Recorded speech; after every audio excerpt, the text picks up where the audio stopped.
미국 하버드 대학에서 그랜트 연구라는 연구를 했습니다. 이 그랜트는 이 연구의 지원비를 제출한 윌리엄 그랜트의 이름을 딴 그런 연구입니다만은 긴 시간에 걸쳐 이루어진 연구인데 이 연구의 가장 중요한 목적이 뭐냐 하면은 무엇이 우리를 행복하게 하는가. 여러분, 행복은 동서고금을 뛰어넘어, 시대를 뛰어넘어 모두가 바라는 소망의 키워드입니다. 어쩌면 우리는 행복을 바라고 하루하루를 살고 있으니까요.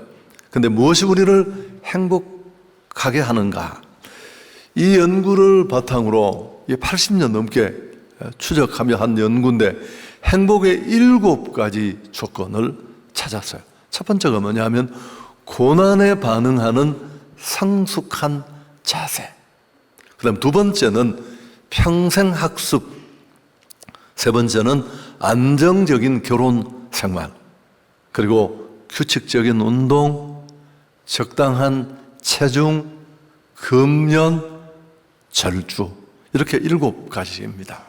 근데 이 연구 결과를 보고 우리가 놀라운 것은 건강하고 행복한 삶을 가꾸는 요소들이 어느 것 하나 우리가 생각하는 것하고는 많이 차이가 있습니다. 예를 들면 돈, 또 명예, 권력, 무슨 이런 게 아니라 우리가 일반적으로 꼽는 그런 행복의 요건들은 아예 보이지 않습니다.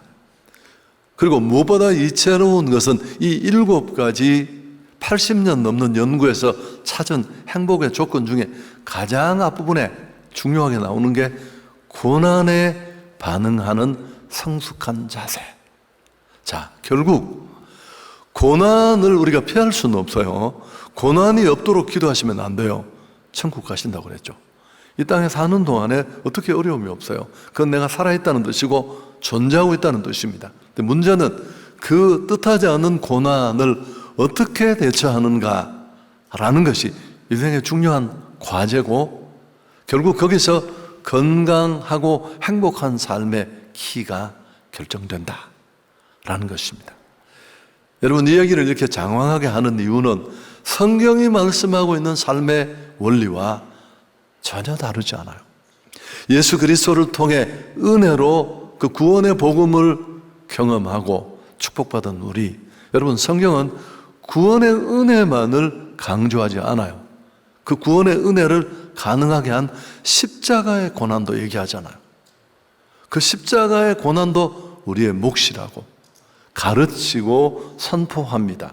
그래서 교회 안에 좋은 축하할 만한 절기인 성탄절, 부활절만큼 고난주간도 우리에게는 가치가 있는 겁니다. 자, 오늘 본문을 보면 이제 사순절의 마지막 주일입니다. 제가 사순절이라는 표현을 잘 안 쓰는 이유는 얘기를 했죠. 우리 교단에서는 이런 표현을 안 쓰게 돼 있어요. 멀리서부터 절기를 예측하는 건 저는 바람직한데 가톨릭적인 성향이 있다고 종교 개혁을 하면서 쓰지 않기로 한 결정이어서 여러분, 그래서 제가 오늘은 써봅니다만, 그래서 이 사순절의 마지막 6번째 주일이 종려주일입니다.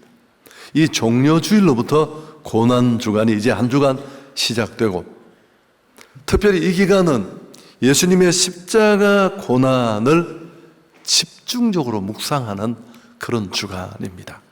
예수께서 예루살렘에 입성하셨을 때 수많은 사람들이 환호합니다. 종려나무 가지를 꺾어서 막 흔들면서 호산나 호산나 찬송하고 연호했습니다. 그분의 이름을 부르며 세상적이고 정치적인 메시아를 소망한 군중들의 외침입니다.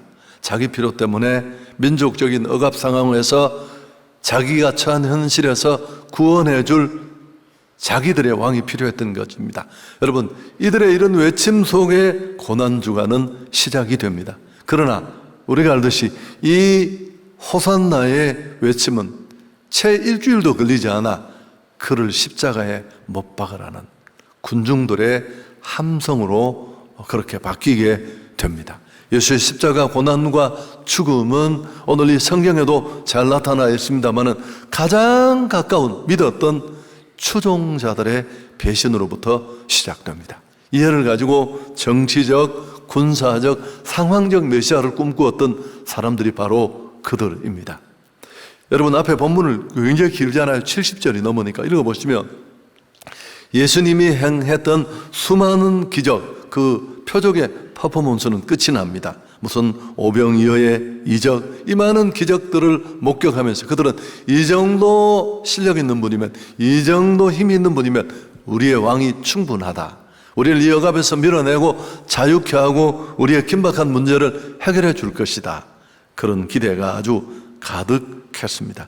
그렇지만 그렇게 열광적으로 따라다니던 그들의 종교적 열심, 그 열심을 무장한 팬들은 미련 없이 그 자리를 떠납니다. 자, 66절 참 가슴 아픈 구절이기도 한데 함께 읽습니다.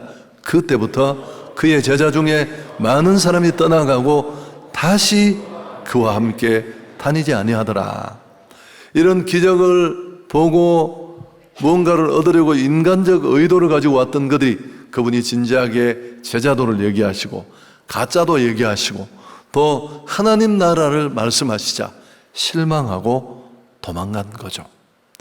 여러분 여기 이 66절을 가만히 보면 그때부터 그의 제자들 중에, 제자들이라는 표현을 썼다는 사실이 우리가 좀 눈여겨볼 만한 대목인데, 여기 언급된 예수님의 제자는 도대체 어떤 사람들일까요?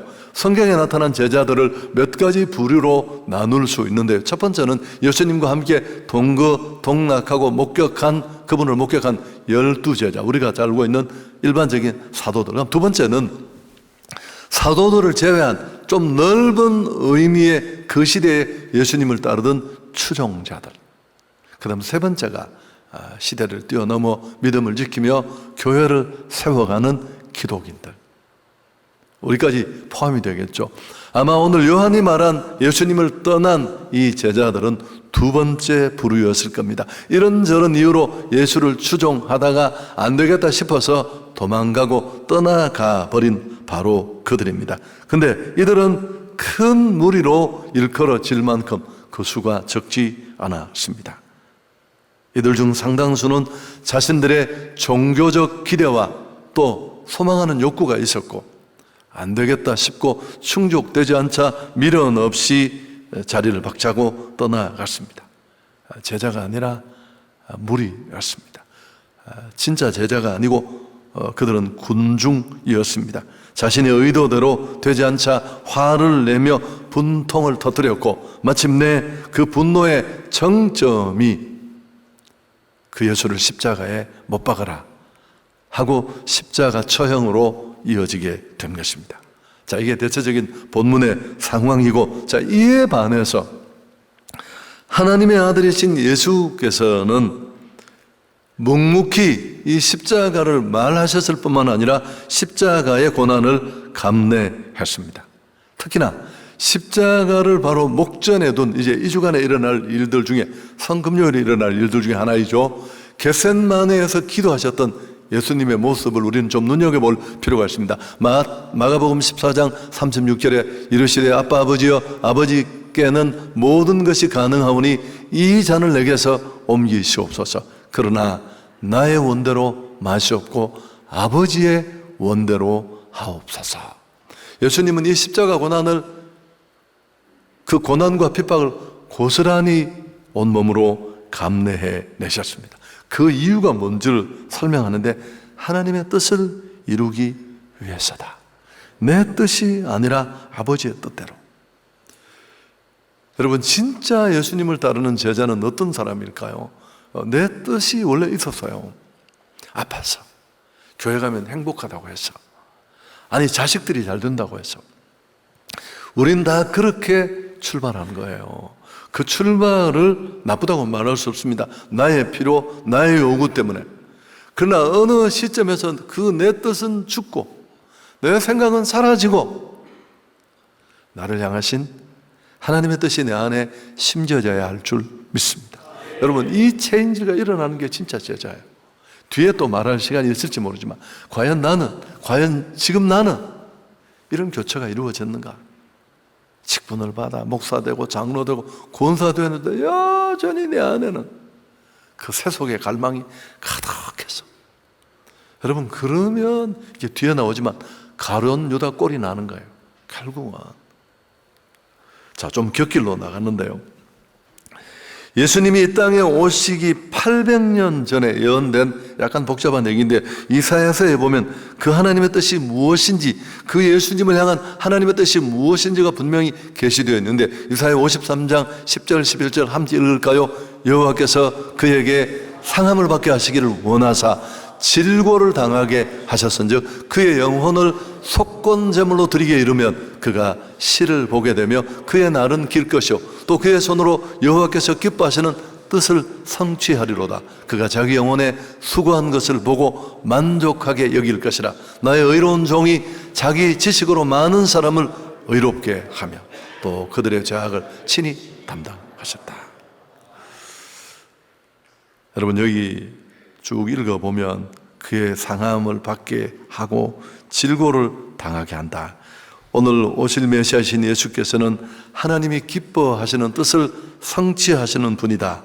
그러면서 그 뜻은 스스로 희생제물이 되어서 자기 영혼을 버려서 많은 사람을 대속하시고 그로 인해 그들을 의롭게 하는 것이다. 이게 하나님의 뜻입니다.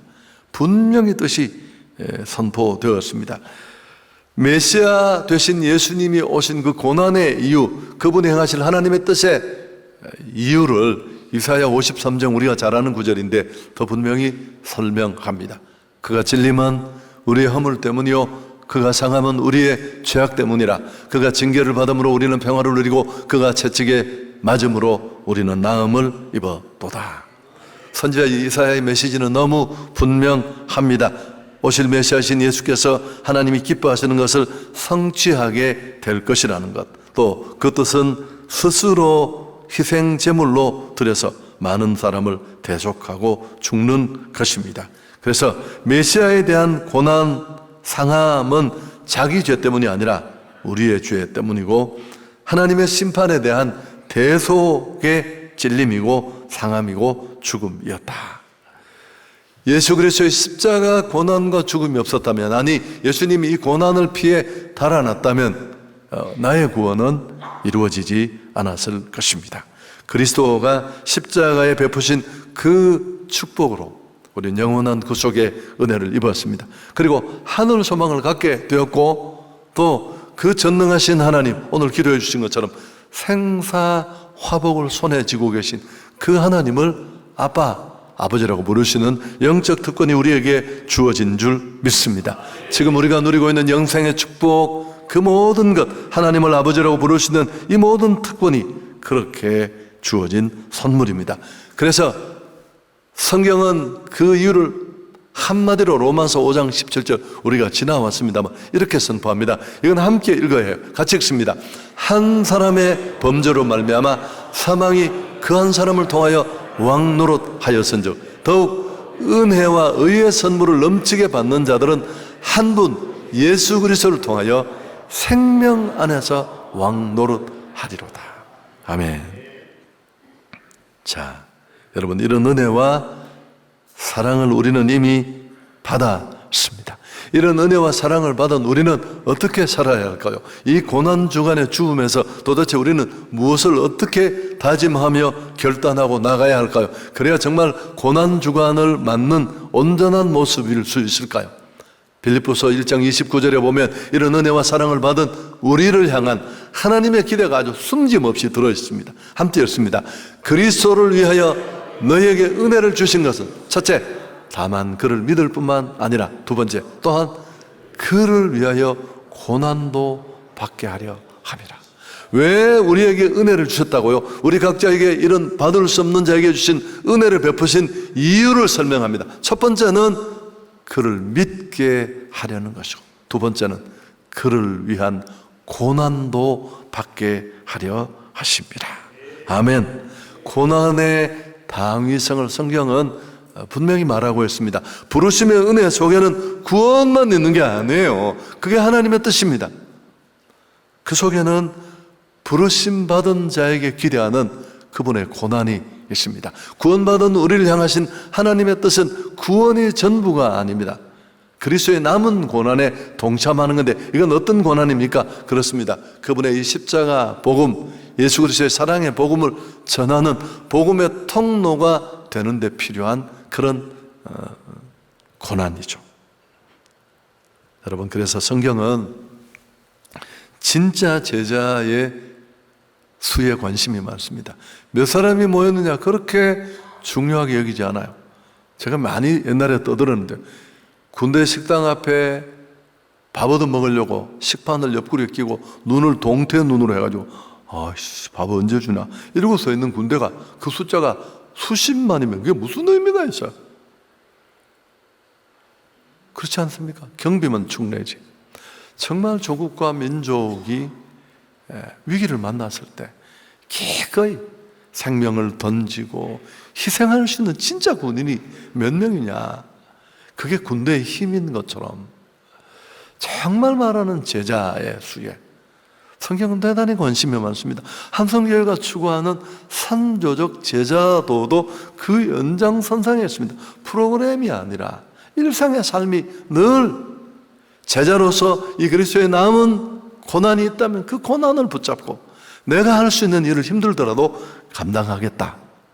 그게 일상이 된 삶의 상태입니다. 자, 그럼 제자란 어떤 사람일까요? 군중과 제자와 팬이 다른 이유가 뭘까요? 스승을 아는 사람, 그 스승의 의록의 몇 구절을 쫑알쫑알 암송하는 사람, 스승을 찬양하는 노래 몇 곡을 자기 곡조에 맞춰서 잘 부르는 사람, 가르침을 상당히 노트에 뺏겨서 가지고 다니는 자가 아닙니다. 마태복음 16장 24절, 제자의 길은 어떤 길인가를 보여줍니다. 이에 예수께서 제자들에게 이르시되 누구든지 나를 따라오려거든 자기를 부인하고 자기 십자가를 지고 나를 따를 것이니라. 자, 제자는 자기를 부인하는 사람인데, 이 부인하다는 헬라어의 아파아레 네오마이라는 이 단어는 자부정을 말합니다. 이 단어의 뜻은 그 원문의 어법을 보면 굉장히 강한 부정을 나타내는데, 자기 자신의 욕망, 욕구를 강하게 끊어내고 거절하는 상태를 가지고 있습니다. 여러분, 우리는 예수 믿고 구원받고 직분을 받아 수십 년이 흐르고 고난주간을 수백 번을 보내도 여전히 우리는 죄성을 가지고 있습니다. 변화받은 후에도 어떻게 살고 싶을까요? 내 마음대로 살고 싶죠. 옛날에 구르던 곳에 구르고 싶고, 개가 토한 것 같은 자리에 가서 또 한번 뒤집고 싶어요. 그리고 여전히 내 생각대로 내게 주어진 모든 자원을 나를 위해서 내가 하고 싶은 일을 하는 그런 삶을 살고 싶어 하는 게 우리 죄성을 가진 인간의 구조예요. 조금씩 간격의 차이는 있지만, 근데 이걸 뛰어넘고 거부하는 사람이 제자인 줄 믿습니다. 날마다 그런 내 자아를 끊어내고 찍어내는 것, 저는 이걸 또 다른 순교라고 말합니다. 예수 믿을래 안 믿을래 땅 한번 총 맞고 죽는 것도 힘들지만 매일매일 죄성이 부르는 그 길을 끊어내고 주님이 원하시는 길을 자원해서 쫓아가는 그 부르심에 임하기 위해서 내 자아를 끊고 죽이는 것, 이게 제자 되는 사람입니다. 내 안에 이런 싸움이 처절합니까? 괴롭더라도 불편하더라도 당신은 좋은 신앙인입니다. 여러분, 기도하는 이유가 뭘까요? 초급 기도는 내 필요 때문에, 내 뜻을 찾는 기도입니다. 해주세요, 보내주세요, 하고 싶습니다, 가고 싶습니다, 거기요, 이건요, 저것요. 그러나 수준 있는 고급 기도는 어떤 기도입니까? 내 뜻을 가지고 기도실을 찾지만 결국 그 기도 속에 내 뜻은 철저하게 무너지고 하나님의 뜻만 드러날 줄 믿습니다. 예수님의 기도의 정석이라는 제목으로 제가 설교를 한번 했었는데요, 겟세마네 기도는 바로 십자가를 피우고 싶은 인간의 몸을 입은 육신의 몸을 가신 예수님의 필요로 시작이 되었지만, 마침내 그 생각은 끊어내고 자기 뜻은 죽고 하나님의 뜻만 살아나는 이 교체가 기도 속에서 일어나는 것입니다. 아멘. 기도의 정석은 자기 뜻의 죽음을 말합니다. 그리고 제자는 또 하나 24절 뒷부분에 자기 십자가를 지고 쫓는 사람입니다. 예수께서는 하늘아버지의 뜻을 이루기 위해서 죽기까지 순종했습니다. 자신의 목숨을 던져 인류를 구하셨고 기꺼이 구원의 희생 제물이 되셨습니다. 그러므로 십자가란 예수께서 하나님의 뜻을 이루기 위해 지불했던 희생을 말하는데, 내가 져야 할 십자가는 어떤 십자가입니까? 말 안 듣는 자식, 목사님 저 새끼 저거 내 십자가입니다. 충분히 우리가 이해하는데 아무 문제가 없고 공감하지만 그건 십자가가 아니에요. 사실은 내가 저질러 놓은 죄의 대가로 받는 그 고통, 징계를 십자가로 착각하는 경우도 있는데, 여러분 그거는 진짜 죄송합니다만 바람직한 게 아니죠. 진짜 제자가 져야 될 십자가는 어떤 십자가입니까? 한 영혼으로 살리기 위해서 그리스도의 남은 그 고난, 복음을 전하는 그 일에 시간을 들이고 물질을 들이고. 여러분, 조지 트루엣이 그런 말을 했습니다. 최고의 지식이 있다면 그것은 하나님의 뜻을 아는 것이고, 최고의 성취가 있다면 그건 하나님의 뜻을 향하는 것이다. 아멘. 정말 최고의 축복은 하나님의 뜻을 알고 그 뜻을 이루는데 나를 던지는 것입니다. 내가 내 마음대로 살려고 한다면 십자가는 필요 없습니다. 그냥 살면 되는 겁니다. 하고 싶은 대로 하면 되는 것입니다. 그러나 성도의 삶, 진짜 제자의 길은 그렇지 않습니다. 그런 생각이 시시때때로 나를 붙잡고 일어나지만 그 뜻을 잘라내고 하나님의 뜻을 위해 절제하고, 가고 싶은데 안 가고, 먹고 싶은 것 안 먹고, 하고 싶은 말을 참아가면서 나아가는 것이 필요한데 쉽지 않잖아요. 치르는 대가, 희생, 그게 바로 십자가인데, 교부 터툴리아는 그런 얘기를 했습니다. 고난당하는 것을 두려워하는 자는 고난당하신 예수께 속할 수 없다. 이게 얼마나 무서운 말이에요. 고난당하신 예수는 내게 아무 관심이 되지 않는다면 당신은 그 고난당하심으로 나를 자녀 삼으신 그 예수께 소속할 수가 없어요. 성도라면 고난에 대응하는 성숙한 자세가 필요합니다. 인간적으로도 그래요. 그래서 우리 앞부분에 그 그랜트 연구의 결과도 마찬가지입니다. 성숙은 나이를 가지고 말하는 게 아닙니다. 커리어로 재울 수 있는 측량이 아니에요. 상응하는 고난을 만났을 때 보이는 그 대응의 자세가 차이를 만들듯이, 예수님의 사역에서 사실 굉장히 힘든 순간을 기록한 그런 내용이잖아요. 따르던 그 많은 추종자들이 더 이상 그분을 따르지 않고 떠나갑니다. 예수님은 12 제자들을 향해서 너희도 가려느냐?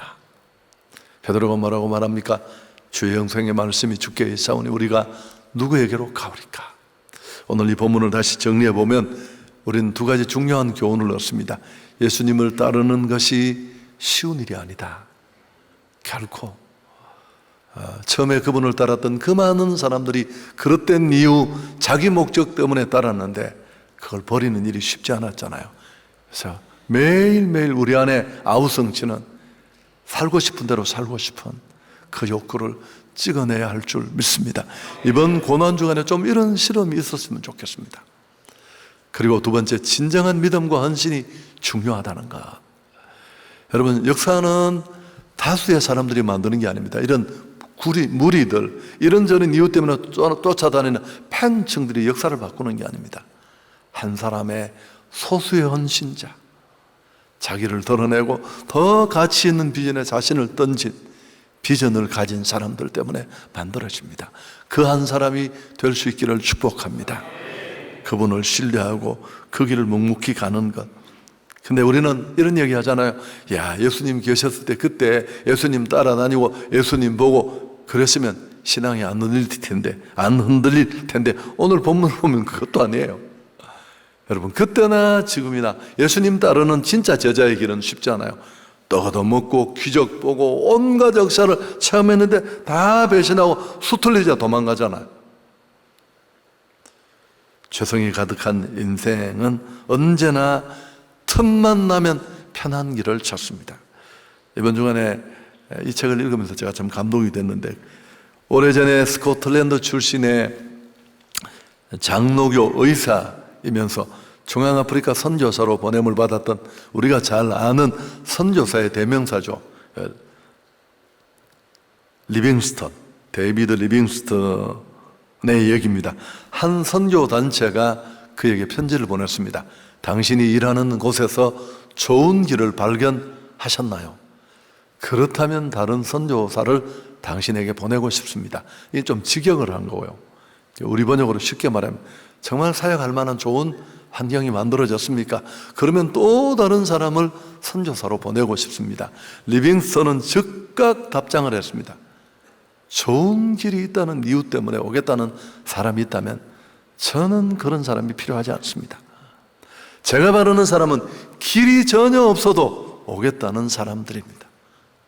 한성교회를 지원한 분들 중에 힘들다는 얘기를 듣고 안 오겠다는 얘기를 듣고 나 열이 빡 뻗치는 거죠. 그럼 여기 놀려고 오겠다는 뜻이었습니다.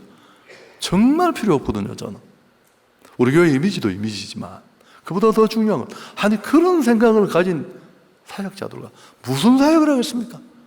집에서 쉬는 게 제일 낫지. 무슨 또 다른 이유는 얼마든지 이해할 수 있는데 힘들다는 얘기를 듣고 자기가 참 기가 막혀서 기가 막히면 코도 막히는 거 아시죠? 그럼 죽는 거예요. 여러분, 리빙스톤의 말이 꼭 맞습니다. 예수님을 믿고 따르는 길은 좋은 길이 아닙니다. 울퉁불퉁한 길. 뭐 그러다 좋은 길도 나타나기도 하죠. 그러나 그 지나온 길도 다 보셔야 돼요.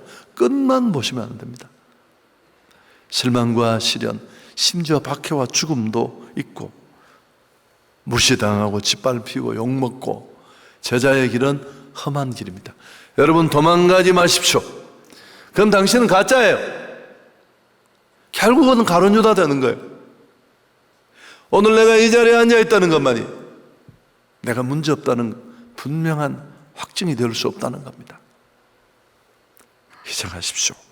사명의 자리에서. 그게 진짜 제자인데 제자는 고난을 기다리는 사람이 아니고 담임 목사가 고난을 한 편지 보내면 내가 받을게요. 그런 사람이 아니라 자청하며 고난의 자리에 달려가야 할 줄 믿습니다. 여러분 그 자청하는 고난 중에 하나가 뭘까요? 영혼을 품고 하는 태신자를 품고 하는 이 일입니다. 누가 알아주지 않지만 묵묵히 한결같이 사랑의 문자를 보내고 또 너 정말 나한테 왜 이렇게 하느냐? 나는 그냥 너의 친구고 대한민국은 종교의 자유가 있는 나라인데 왜 나를 이렇게 못 살게 하느냐? 저한테 맨날 이 카톡 보내는 분 계세요. 나 지금 힘들어요. 내가 다 받을 수 있는 것도 아닌데 참 마음이 안타깝기도 하지만 얼마나 내가 불편한지를 좀 아셨으면 좋겠는데 복음을 위해 자청해서 십자가를 질 수 있기를 바랍니다. 여러분 정말 행복해지는 비결을 말씀드리고 마치려고 합니다. 어떻게 하면 행복해질까요? 마시멜로를 이렇게 쇠고추기에 끼워서 숯불에 이렇게 구워 먹으면 정말 맛있고 행복하다고 어제 저녁에 누가 얘기를 하더라고요. 여러분 주변의 사람들을 행복하게 해주면 내가 행복해집니다. 세상에서 가장 행복한 사람은 다른 사람들을 돕는데 자신의 시간과 물질을 투자하는 사람입니다. 타인을 위한 게 결국 나를 위한 것이 됩니다. 이걸 꼭 깨달았으면 좋겠는데 과거 고등학교 때 고등학교인가요? 국어 교과서에 로버트 프로스트가 쓴 가지 않는 길이라는 시가 있는데 앞부분은 다들 생각날 겁니다. 숲속에 두 갈래 길이 있었고 나는 사람들이 잘 가지 않는 길을 선택했고 또 그런 결정이 지금 모든 것을 달라지게 했다. 제가 이제 이 시가 생각났던 건 제 살아온 길을 보니까 사역의 길이죠. 저는 목회자니까 제가 실력이 없어서 못 뽑혀가서 힘든 길을 간 것도 많았어요. 참 그때 마음이 아팠는데 공부를 좀 더 열심히 할 걸, 좀 더 좋게 준비할 걸 싶었는데 또 때로는 제가 기꺼이 자청해서 가지 않는 길을 간 것도 있었습니다. 근데 돌아보면 후회가 하나도 없고요. 끌려서 갔든 자원해서 갔든 여러분 사람들이 가지 않는 길이 그 길이 과연 힘든 길이 과연 나쁜 길일까요? 아닙니다. 힘든 것과 나쁜 것은 다른 거예요. 저는 매번 힘들었지만 그러나 저는 불행하지 않았고, 지금도 다시 그런 선택에 선다면 나는 못해요. 믿음이 적고 간이 약해서. 그러나 돌아보면 내가 정말 인간적으로 좋은 길을 갔다면 그 길은 훨씬 더 어려웠을 거죠. 오늘 예수님이 십자가를 피해갔다면 우리 예수님 알 일이 없어요. 하나님께 영광을 돌리겠습니다.